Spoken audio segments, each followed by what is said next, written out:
राम। श्री राम जय जय राम। श्री सद्गुरुदेव भगवान के चरणों में प्रणाम। तो आज समय मिला है भगवान की कृपा से। बहुत दिन हो चुके हैं वीडियो नहीं आ पा रहे व्यस्तता के कारण। तो आज साधना के एक और क्षेत्र की बात करते हैं। और साधना में यह जो आज हम बात कर रहे हैं बहुत महत्वपूर्ण बात है। तो हम जुड़े हैं भक्ति मार्ग से। आप जितने भी जुड़े हैं भक्ति मार्ग से, नाम जप से जुड़े हैं, कोई राम कृष्ण, कोई राधा कहते हैं, कोई शिव कहते हैं, कोई ओम कहते हैं, सब भगवान का नाम लेते हैं। नाम जप किस प्रकार से हमें उस परम स्थिति तक पहुंचाता है और क्या क्या हमें नाम जप के साथ प्रक्रिया दोहरानी चाहिए जिससे हम शीघ्रता से उस मार्ग की ओर बढ़ सकें। जैसे कह दिया जाता है कि नाम जपने से क्या होता है, नाम जपने से क्या ज्ञान की प्राप्ति हो जाएगी, नाम जपने से कौन सी स्थिति आ जाएगी। तो जो ऐसा पूछते हैं उनके दो कारण हो सकते हैं। या तो उनको नाम जप के और नाम के प्रभाव का कोई पता नहीं हो, या फिर वो इस मार्ग में बिल्कुल ही नए हो, या फिर कोई तर्क वाले हो। 2 से 3 प्रकार के लोग इस प्रकार का प्रश्न कर सकते हैं। तो कई बार साधक के भीतर भी आता है कि कई बार वो सत्संग सुनता है तो उसको भी कुछ ना कुछ समझ आता है, लेकिन वो ये सोचता है कि नाम जब किस प्रकार से काम करेगा। तो देखिए 3 प्रकार की स्थिति में जीव सदा रहता है, जागृत, स्वप्न और सुषुप्ति।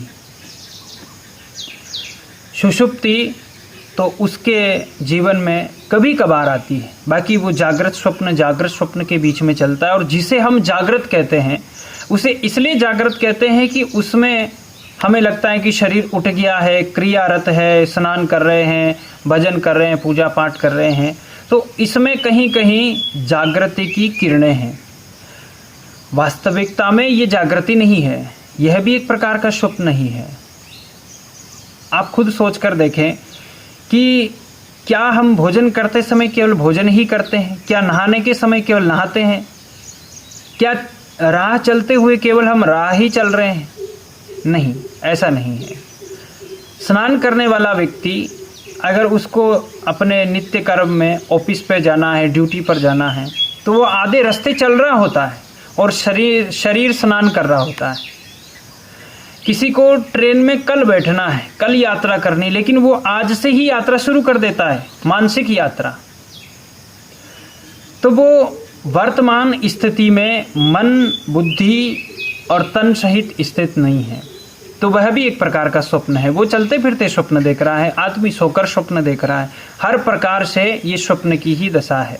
सुषुप्ति में स्वप्न भी नहीं होता और ये जो जागृति के कार्य भी ये भी नहीं होते, लेकिन ये भी सुषुप्ति हैं, ये भी तमोगुण से प्रेरित हैं। इसके बाद जो स्थिति आती है उसे कहते हैं तुरीय अवस्था। तीनों गुणों को, 3 अवस्थाओं को जो पार कर लेता है वह 4थी अवस्था है, जिसे तुरीय अवस्था कहते हैं, जिसमें वास्तव में वह जागृत होता है। फिर वो अगर शरीर को नींद भी देने के लिए लेट जाता है तो भी वो जागृत है, क्योंकि वो स्थिति में पहुंच गया है। तो अब नाम जब आपको किस प्रकार से वहां पहुंचाएगा और वहां पहुंचने में किस प्रकार से सहयोग करेगा। देखिए, मैंने कहा कि जिस प्रकार से व्यक्ति हर समय किसी न किसी प्रकार के विचार में संलग्न है, संकल्प, विकल्प, बुद्धि से बहुत प्रकार के विचार हर समय वो करता रहता है। यहाँ तक कि जब शरीर सो जाता है तो भी वो उसे हम पूरी नींद नहीं कह सकते, क्योंकि उस समय भी वो कोई ना कोई कार्य कर रहा होता है। तो नाम जब आप प्रारंभ करते हैं गुरु का दिया हुआ, उस समय क्या होता है कि जैसे आप राम राम राम राम जप रहे हैं, और गुरुजी कहते हैं कि पहले तो आप जीभ से ही जपें, मन ना लगे तो भी जपें, इसलिए कि आपको राम नाम की जपने की आदत हो जाए। फिर जैसे जैसे आप सत्संग सुनते जाते हैं, महत्व आपका राम नाम पे बढ़ता जाता है। तो क्या होता है, पहले तो ऐसा होता है कि राम नाम भी चल रहा है और वो जो पहले के जो विचार हैं वो भी जोर मार रहे हैं, वो भी चलने का प्रयास कर रहे हैं और चल रहे हैं, और आपका जप भी चल रहा है। ये थोड़े दिन ये चलता रहता है। अगर आप नाम जप को ठीक से पकड़े रहें, बस यूँ सोच लें कि नाम जप के समय में अगर आप घंटा 2 घंटा देते हैं, बाकी चलते फिरते तो आपको करना ही है, लेकिन जब आप बैठते हैं उस समय आप ऐसा सोच कर बैठे हैं कि अगर मैं इस समय पूरे चेतना से, पूरे उत्साह से, पूरा मन लगाकर अगर नाम नहीं लूँगा तो मर जाऊँगा। ऐसा विचार करके आप नाम जप में संलग्न हो जाएं तो नाम भीतर उतरने लगता है और आपकी दृष्टि नाम पर टिकने लग जाए, आपकी बुद्धि, आपके विचार नाम पर टिकने लग जाए। हर समय बस आपको बार बार याद आती रहेगी नाम जप, नाम जप, राम राम राम राम राम राम। तो अब क्या होने लगा कि आपके जो विचारों में जो आपकी मन की शक्ति बटी हुई थी, बहुत सारे विचारों में जो बटी हुई थी, वो अब एक राम नाम पे केंद्रित होने लग गई है। अब शक्ति बिखर नहीं रही है, अब एक राम नाम पे, राम राम राम राम, इस पे आपकी शक्ति, आपका जो केंद्र है, आपका जो ध्यान है वो राम नाम पे आने लगा है। अब आपको चलते फिरते, जैसे संत महात्मा कहते हैं, गुरुदेव कहते हैं कि आप चलते फिरते हर समय नाम का अनुस्मरण करें, नाम का स्मरण करें। स्मरण करने का मतलब है कार्यरत तो हैं, कार्य शरीर से कर रहे हैं और मन से निरंतर नाम जप कर रहे हैं।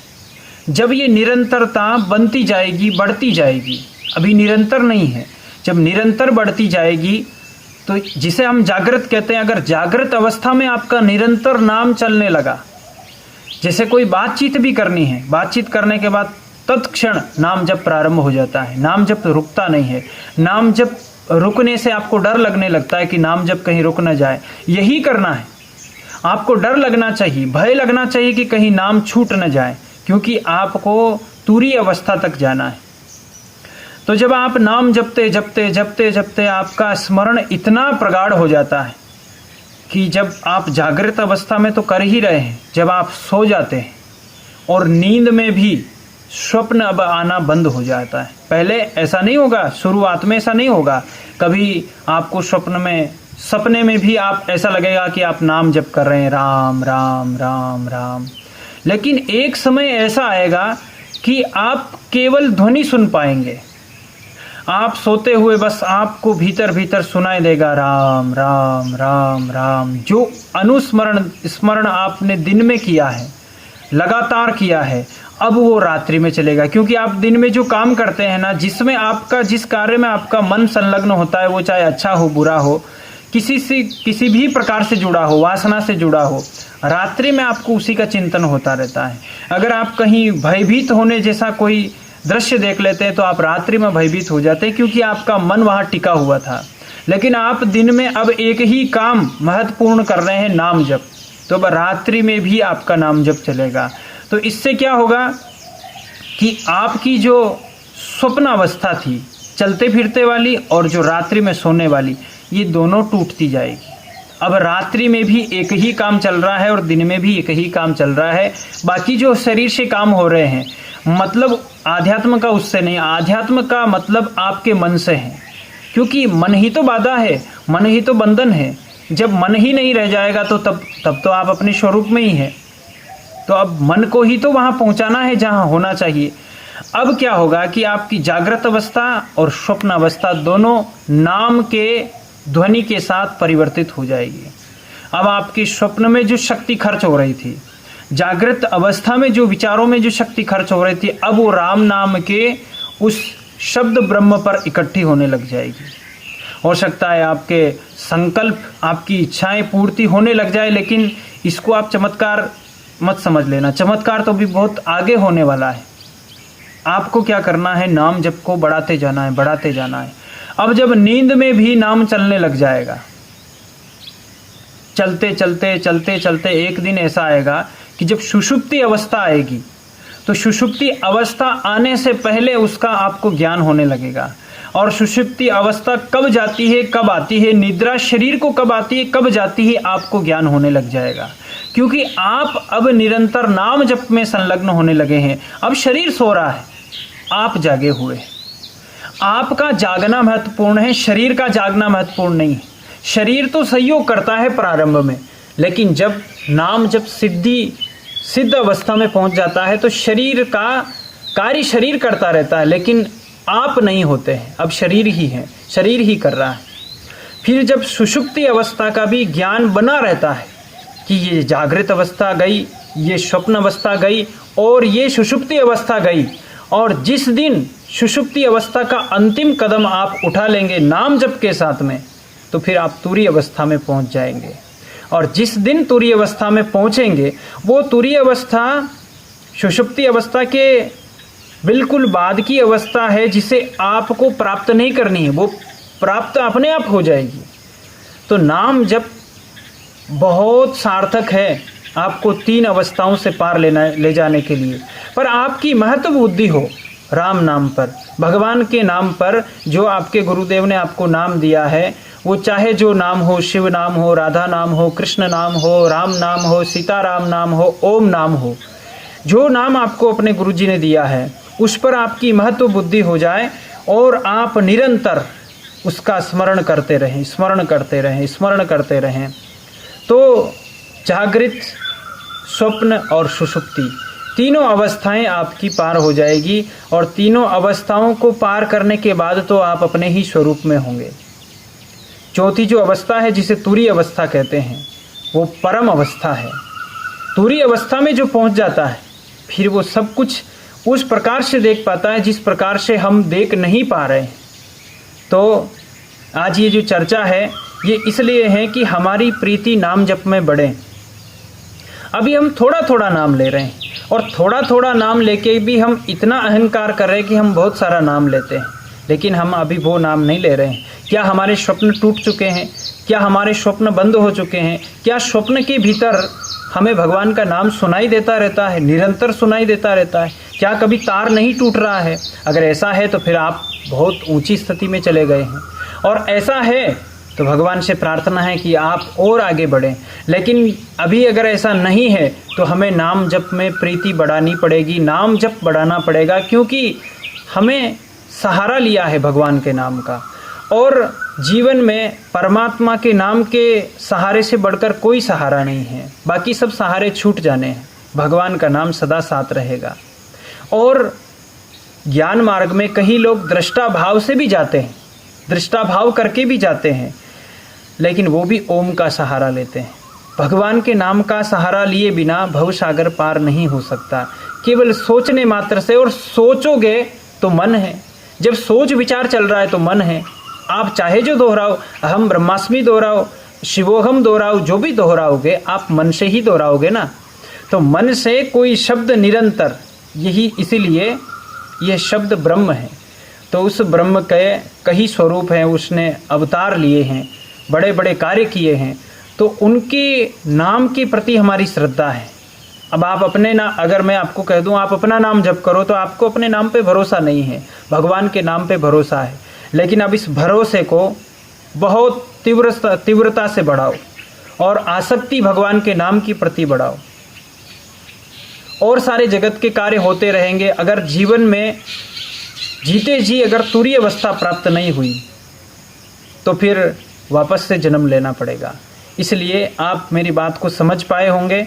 तो नाम जप में प्रीति बढ़ाएं। नाम जप से आप चौथी अवस्था जो तुरीय अवस्था है वहाँ तक पहुँच जाएंगे। लेकिन ये 4-5 महीने 1-2 साल का खेल नहीं है। ये आपके प्रीति कितनी है भगवान के नाम के प्रति, आप कितने समय तक नाम में टिके रहते हैं, इसके ऊपर निर्भर करता है। किसी को 1-2 साल में हो जाएगा, किसी को 5 साल लग जाएंगे, किसी को 20 साल लग जाएंगे और किसी को पूरा जन्म लग जाएगा। आप किस तरह से चलते हैं उस तरह से समय का निर्धारण होता है। किसी राहगीर ने महात्मा से पूछा कि मैं उस फलाने स्थान पे जाना चाहता हूँ, वहाँ तक पहुँचने में मुझे कितना समय लगेगा। तो उन महात्मा ने कुछ बोला नहीं और वो उसके साथ चलने लगे। वो आदमी बड़ा हैरान हुआ और सोचने लगा कि ये मुझे बोलकर भी तो मार्ग बता सकते हैं, पता नहीं क्या इनके मन में चल रहा है। कुछ बोले नहीं महात्मा। और थोड़ा आगे चल के, बड़े विचारक थे वो, थोड़ा आगे चले, मील भर चले होंगे और फिर कहा कि तुम्हें इतना समय लगेगा। तो उन महानुभावों ने कहा कि महात्मा जी आप पहले भी तो बता सकते थे कि आप इतना मील भर चल के आए हैं। बोले कि तुम्हारी चाल देखे बिना कैसे बता देता, तुम जिस चाल से चल रहे हो उस चाल से तुम्हें इतना समय पहुंचने में लगेगा। तो उसकी चाल देखने के लिए महात्मा जी साथ चले। ऐसे ही हमारी चाल कैसी है ये हमें कौन बताएगा, हमारे गुरुजी बताएंगे। या फिर आप स्वयं विचार करो, सत्संग सुनते हो कि आप कितनी चाल चल पा रहे हो। आप जितनी शीघ्रता से नाम जप में आगे बढ़ेंगे उतनी शीघ्रता से वो अवस्था आपके पास आती जाएगी। आज के लिए इतना ही। श्री राम जय जय राम।